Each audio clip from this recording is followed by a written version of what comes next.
So we are wrapping up our series on Song of Solomon this morning. I'm so grateful to Craig Rochelle and Life Church .tv is what their actual name is. Life Church. I based this sermon series on what they have provided. As I've said, I wanted to do something on Song of Solomon. Didn't know exactly what to do, and I found this sermon series online and used it as a framework for this series. And I've really enjoyed it. I hope you guys have as well. I've had some fun with it. It's so great, I think, that God, in the midst of everything He gives us in the Bible, gives us this one book just about human relationships and how to grow in our relationship with each other, with our spouses, and ultimately with Him as well. This sermon series is based on the Song of Solomon. Today, I think, is going to be the most practical, most helpful sermon of the whole series for those either for preparing for marriage if you're just dating, or for those who are married. And again, I'll say for those who maybe say, you know what, I've been married and I'm no longer married and I'm not going to be again, or somebody says, you know, I think I'm going to be just single for life. This is still going to be helpful. I mean, the things that we are going to learn here today, there's principles we're going to pick up that I think are going to be really valuable for any relationship that you're in, whether it's romantic or otherwise. Next week, we are going to be looking at the book of Colossians. We're starting a new sermon series on that. I know there's already a life group in our church that's studying Colossians, so that should dovetail nicely. That sermon series is called Everything You Need, because as important as what we're talking about during this sermon series, developing our relationship with each other, as vital as that is, it's not everything you need. So next week, we're going to start a sermon series talking about everything we do need. So make sure you come back for that. Today we're going to talk about the difference between intentions and actions. Difference between intentions and actions. Our biggest challenge falls between our intentions and our actions. We may, all of us, intend one thing, but then we actually end up doing something different. And it's that space in between that is really going to cause us our biggest problems. That's definitely true in my life. I'm sure it's true with you as well. It was definitely true for me in high school, I'll tell you that. I brought home my homework at the end of school day with full intentions of getting to it, but my actions proved otherwise. I mean, it's not that I couldn't do the homework. Whenever I actually got around to doing it, I usually did pretty well. It's just I was way more interested in playing video games or watching TV or going outside and hanging out with my friends, playing sports. My intentions did not match up with my actions. I'll find it's interesting. Every time we go on vacation, I'll take like 2 or 3 books because I fully intend to read through them. I'm almost done the one book and I figure, I can get through this next book and maybe have something afterwards to start. I have yet to get through all the books that I've taken on a vacation. I think I just like the extra weight in my backpack, what my intention is does not match up with what my actions actually are. I suspect it's true for you as well in a lot of different ways. What's interesting about this, Stephen Covey says this: we tend to judge others by their actions, but we judge ourselves by our intentions. Isn't that true? Right? You think to yourself, well, I wanted to do this. I meant to do this. You should give me some grace because I really had, I had a good heart. But when someone else does something to you, it's like, well, it doesn't matter what you meant to do, it's what matters what you did or didn't do, right? We tend to judge others by their behavior and ourselves by our actions. By our intentions, sorry. So this week, our sermon series, or our sermon today, is about closing the gap between our good intentions and our actions. And the specific thrust of this one is going to be to become an incredible blessing to our spouse and to develop the type of intimate relationships that God wants us to have. God wants us to have intimate marriages. He wants us to have healthy marriages.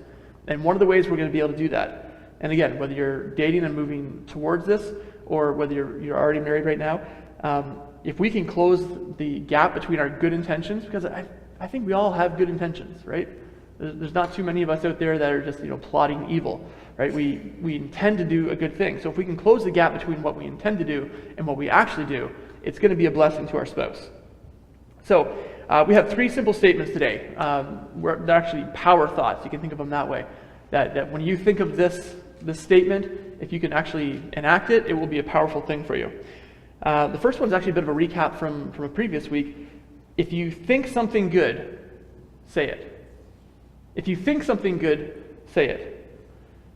Solomon, not in the book of Song of Solomon, but he actually wrote the book of Proverbs as well. He tells us in Proverbs 18:21, the tongue can bring death or life. Those who love to talk will reap the consequences. Another way to say it is that words kill, or words give life. It's really, the choice is up to you how you use it. Your tongue, James talks about this in the book of James. Your tongue is incredibly powerful. It has the ability to bring life, or it has the ability to really tear someone down. So how do you want to use that? I really find it interesting that the second half of that verse is maybe intentionally ambiguous. Those who love to talk will reap the consequences. Is that a good thing or a bad thing? Is that a warning? If you love to talk, watch out. Or is that, if you love to talk, you're going to reap some positive consequences? I think it really depends on what you're saying, right? The truth is, what you sow, you're going to reap when it comes to what you say. So if you are sowing good things by saying good things to your spouse, you're going to reap good things. If you are sowing poison in the things you say, you're going to reap negative things. If you want to have a life-giving marriage, then speak life-giving words. If you want to have a positive marriage, speak positive words. I mean, if you really want a marriage that's going to go in the tank, then yeah, speak negative things, but I can't imagine anybody would want that. When you criticize somebody, we talked about this last week, when you criticize someone, you are seeping poison into your relationship. All right? It's not about helping. I'm not saying you can't help each other be better, but if it's just a constant criticism and like, these are the things you don't do, or you always do this, that's not healthy. That's not good. That's not positive, and it's not going to reap those kind of rewards. It's going to reap negative rewards. So I have a challenge for us. I have a couple challenges this week. First challenge: every single time you think of something positive, say it. Every single time you think of something positive, say it. Do not ever rob your spouse or your loved one of the blessing of hearing it. Okay, and again, I'll take this outside of your relationship for those who are not married or dating or whatever. Think about this at work. If you see something good, if you see a coworker doing something good, say it. I mean, that's just going to build them up. It's going to build your relationship. It's going to help you in the long run.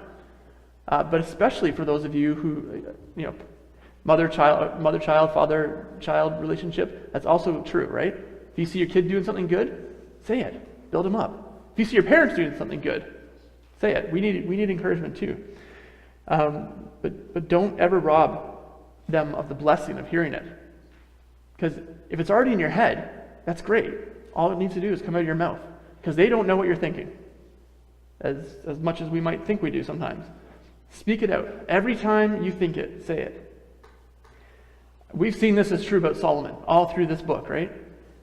You could make the argument that sometimes he goes too far. That he's a little bit too flowery, too poetic, but it seems to work for him, so you can't really complain too much. Let's look at what he says in chapter 7. Starting in verse 1, and it appears that she might be dancing for him. But based on the translation here, it sounds a little bit like she's doing a little dance for him. There's nothing wrong with that, for a wife to do a dance in front of her husband. I would argue it's probably better than the husband trying to do a dance for the wife. Most likely, wives, if you wanted to get your husband to do a little sexy dance for him, all you have to do is ask, and he will do it. It won't look good. Guys can't dance, generally speaking. So it's probably better the opposite way around. All I'm saying is that you can have fun in your relationship, right? When you're married, pretty much anything goes. If you want to do a sexy dance, that's fine. But we're going to look at Solomon here. Last time Solomon complimented his wife, do you remember what he did? For those who were here? Where did he start? Started at the top, right? And he worked his way down. He's creative, all right? He does something different here. He starts at the bottom and he works his way up. I say this to help people understand. I wrote this in my notes as hashtag guys are visual creatures, okay? When he's complimenting her, he's looking at her. That's something that we should not dismiss, okay? Look at what he says. How beautiful are your sandaled feet, O queenly maiden. Your rounded thighs are like jewels, the work of a skilled craftsman. So he starts with her feet. I mean, he says, your feet are beautiful. I have heard that this is a good compliment for somebody who's going on a first date, because it shows that you're paying attention, that you're interested, but it's not too creepy, right? Like, not your feet, but like, hey, I like your shoes, right? That's a safe compliment. So anyone who's maybe going on a date, some of you young guys who are thinking about it, that might work for you or it might not. I don't know. I've never tried it. Hey, nice shoes. Again, this is ancient poetry, right? So some things are lost in translation. I don't know if your rounded thighs are really a positive thing for most people. But he adds it. They're like artwork of a skilled craftsman. Okay, that's pretty good. Again, this is within the context of marriage, so you're allowed to do this kind of thing. But baby, your legs, they go all the way up. They are like the work of a craftsman. They are like pieces of art. Next one, verse 2. Your navel is perfectly formed like a goblet filled with mixed wine. Have you seen a goblet?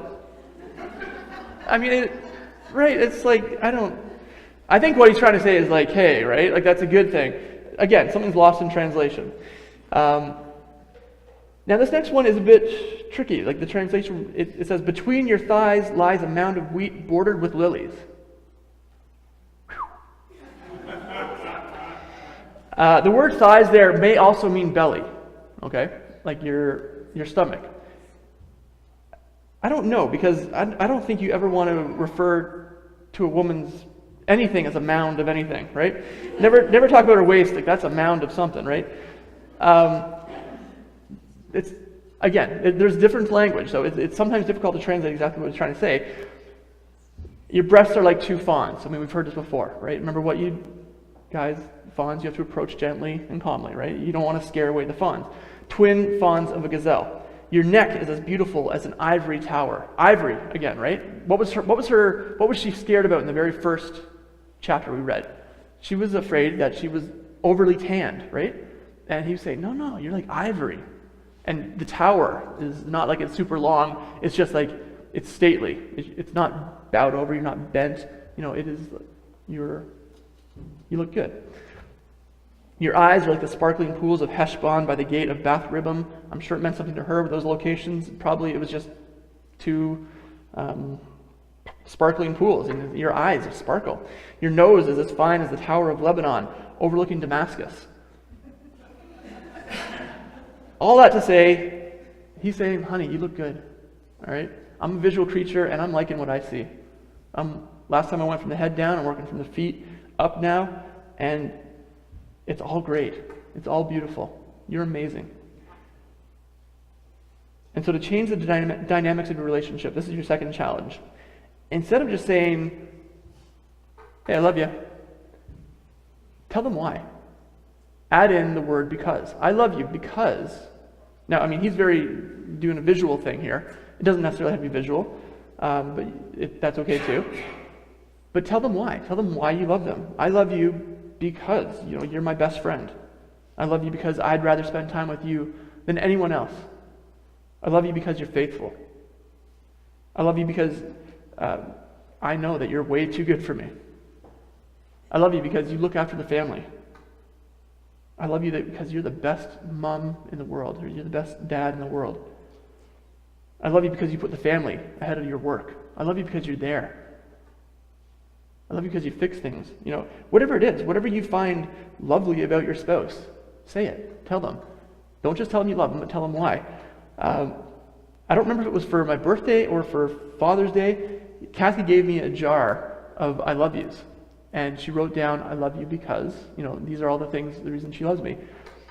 And I think I did something really clever with that. I didn't read them all at one time. They're on my bedside table, and every once in a while, every couple of weeks, I'll pull one out, and I'll just, she loves me because of that, right? And it's been carrying me through. Maybe it'll take me through the whole year. I don't know, but it's good. The reason it's important for us to say something is because when we don't say something, it leaves it open for them to think the opposite. I mean, you may be thinking something positive in your mind, but if you don't say it, your spouse might be thinking you're thinking something negative, right? If you don't know what's in that mind, It's open to interpretation. Think about something you've done that you've worked really hard at. Something that you thought, hey, I've done a good job on this, and you didn't get any positive feedback. What are you thinking? You're thinking, man, everyone hated it, right? It wasn't as good as I thought. It might be that they thought it was amazing, they just didn't tell you. So you might be thinking something good, but if you aren't saying it, then you are robbing your spouse of the blessing of hearing it. He goes on, he's still describing her, says, your head is as majestic as Mount Carmel, and the sheen of your hair radiates royalty. The king is held captive by its tresses. Oh, how beautiful you are, how pleasing, my love, how full of delights. Now we know from the past that he likes her hair, right? He likes this long hair on her. He's actually held captive by it. It's like I'm tied up, I'm helpless. When you do this, I got nothing. I can't do anything. But it's not just that. Your head is majestic. You radiate royalty. He's not just saying, hey baby, you're hot. He is honoring her. He's talking about her in very positive ways here and telling her she's like royalty and majestic. Verse 7, you are slender like a palm tree. That's better than your belly's like a goblet, I think. You are slender like a palm tree. But again, up stately. You're not bowed over. You're beautiful. And your breasts are like its clusters of fruit. Verse 8, I said, I will climb the palm tree and take hold of its fruit. May your breasts be like grape clusters and the fragrance of your breath like apples. This is pretty obvious what he's talking about here, right? There's not a whole lot of translation needed. To guys, I would say be careful if you're going to talk like this, okay? It really depends on the mood, right? You might get away with something like that, or it might backfire on you. Ladies, we're pretty much always okay with that. So, the question is she in a good mood? She's in a good mood. He says, may your kisses be as exciting as the best wine. And she replies, yes. Yes, wine that goes down smoothly for my lover, flowing gently over lips and teeth. I am my lover's, and he claims me as my own. So, he's sitting there, he's describing her. You're beautiful, I love you. I'd like to climb the palm tree. And she's like, yes, right? I'm in a good mood for it. This is not like the last time when he's knocking on the door and she's saying, I'm not interested. I have a headache. He's got an idea and she's right with him. Wine that goes down smoothly for my lover, flowing gently over lips and teeth. This is basically talking about French kissing before there was such a thing as France, right? We should actually call French kissing Israelite kissing, I think. I am my lover's, and he claims me as my own. All right? I belong to you. Not in a negative way, like in a very, very positive, we belong to each other kind of way. But she says, he claims me as his own. The word for claims there is actually the same word. First of all, I want to say it's interesting because he said, when you flip your hair, it's like I'm tied up. I'm held captive by you. And now she's saying, well, I'm held captive by you, right? You claim me as your own. And the word for claim there is the same word as like when a cheetah captures a gazelle. All right? So this is like not just like, oh, I'm kind of yours. No, I belong to you. Like we belong to each other. So every time you think of something good, say it to bless them. And if you're not thinking a lot of good things, if you're like, well, I'd like to, but there's just not a lot that comes to mind, just focus on the few things that you do think, okay? There's got to be something. If you wish maybe he was more of a spiritual leader in the home, and you think, I wish he would be leading our family in Bible studies. If he says grace, go crazy for the grace. If he prays before a meal, just be like, wow, that was so great the way you led our family in that prayer. That's so important to me. I think that's fantastic. Build up the good stuff, whatever it is, because you'll find out that what gets rewarded gets repeated. What gets rewarded gets repeated. So if you like something that he does or you like something that she does, let her know. And then chances are that will happen again. So if you think something good, say it. If you think something special, do it.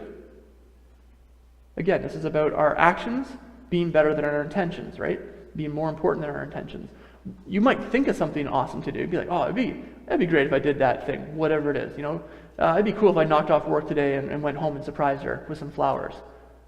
That's only valuable if you actually do it, right? It's one thing to think it, but it's something better to do it. There are two kinds of special acts that we can talk about here. The first one is purposeful time. Okay, purposeful time. Being intentional about how you use your time. If you think about doing something together, actually do it and make it a priority. I know I'm guilty of this sometimes, just sort of a throwaway idea. This morning, jokingly, I said, we should just drive down to Florida, right? Not very realistic on the way to church, but, if it's like that all the time and you just say, hey, wouldn't it be great if we did this, and never did it, then it's no good. But if you actually think of doing something, then do it. Make it a priority. Verse 11, she says, come, my love, let us go out to the fields and spend the night among the wildflowers. She's saying, let's go to a bed and breakfast, right?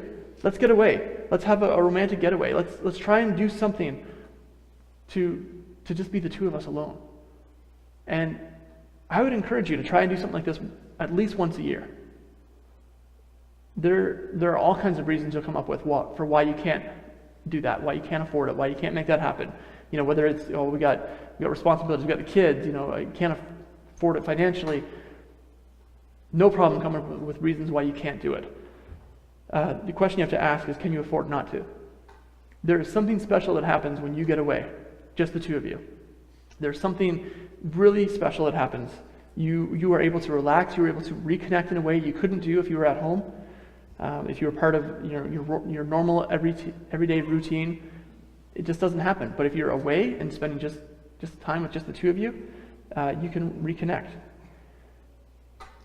Now this might mean that you have to say no to something that many people say yes to, so that you can say yes to something that very few people have. You may have to say no to something that many people say yes to, so that you can say yes to something that very few people have. All right? You have to create margin for this. You have to say, no, I'm not going to put my kids in sports 7 nights a week, because that means I'm going to have no time to be able to spend time with my wife. I'm not going to max out my credit cards and my bank account and do all the things that we wanted to on a spur of a moment, so that we can take this time and have a romantic getaway. But you got to wonder, how many marriages could be saved if couples made this kind of thing a priority, if they made their marriage a priority? How much better could things be? Purposeful time. Verse 12, let us get up early and go to the vineyards to see if the grapevines have budded, if the blossoms have opened, and if the pomegranates have bloomed. There I will give you my love.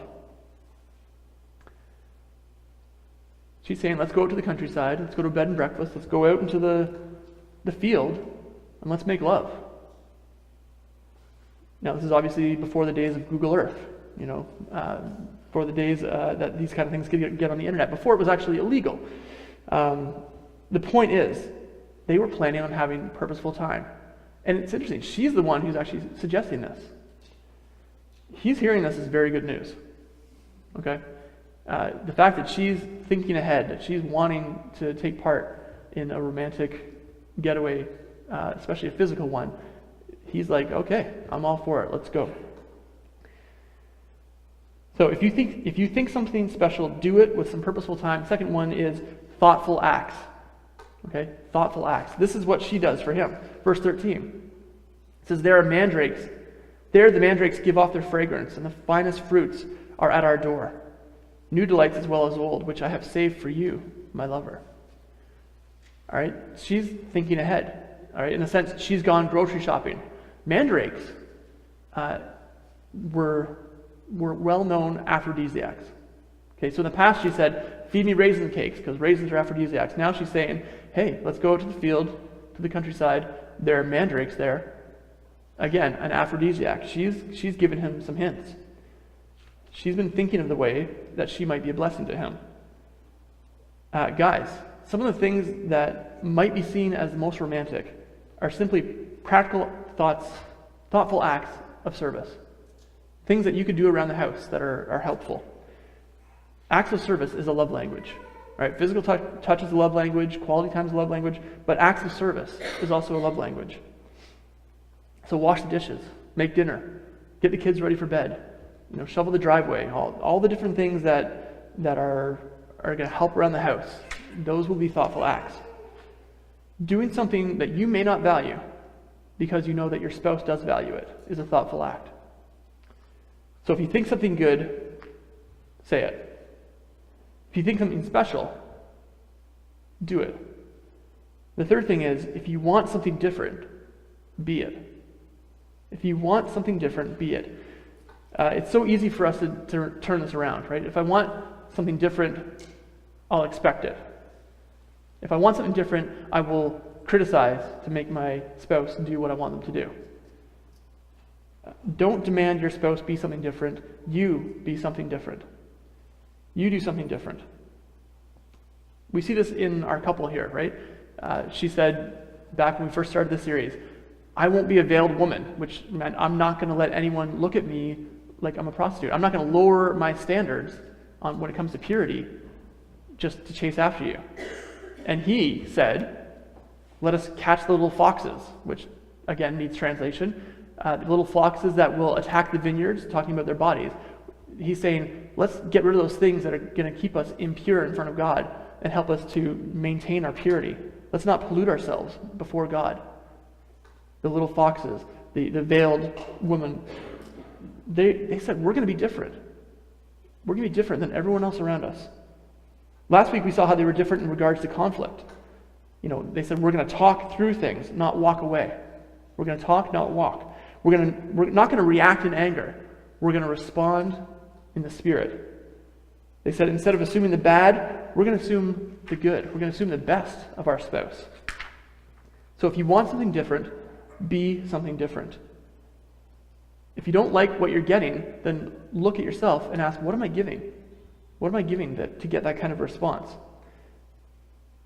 You will never be able to change anybody else, but you can change yourself. So if you want something different, be something different. And you can be different. You can be special. You can be a blessing to your spouse. If you want something different, then you can't do what everyone else does.